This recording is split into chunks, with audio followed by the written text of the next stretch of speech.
Bonjour à tous, avec l'aide de Dieu, le Hayom Yom du 9 Sivan. Tout d'abord, le rabbi nous dit qu'il faut étudier le Chumash du jour, le Télim du jour et le Tanya du jour.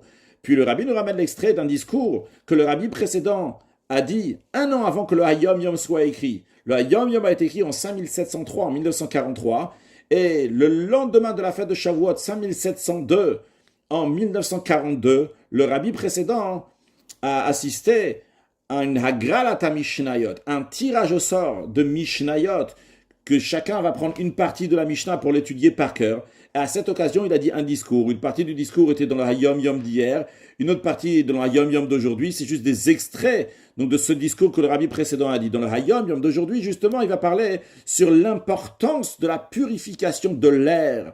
Il nous dit comme ça, le rabbi précédent, le monde a besoin d'un air qui soit pur. L'atmosphère, elle peut être purifiée uniquement par les mots de la Torah. Ça, c'est le moyen pour faire que l'air va être pur.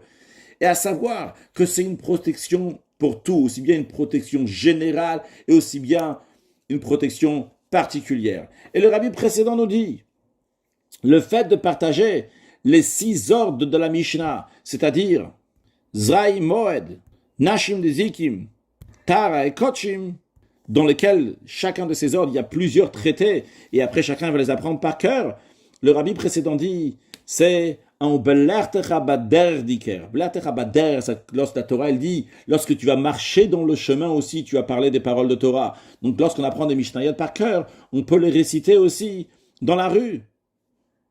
Et justement, le rabbi précédent dit, les Mishnah, les Mishnayot, qui vont être récités partout où on va être, dans n'importe quel endroit où on va être, va éclairer le lien du peuple juif avec Dieu. Mishnah en hébreu, il y a 4 lettres. Mem, Shin, Nun, He. C'est les mêmes lettres que Neshama. Nun, Shin, Mem, He, qui veut dire l'âme. Donc ça nous lie avec Dieu. Le rabbi précédent dit, c'est difficile de trouver les mots qui vont exprimer la grande utilité avec l'aide de Dieu, la protection générale, la protection détaillée, particulière, que le fait de réciter constamment des Mishnayot va avec l'aide de Dieu amener.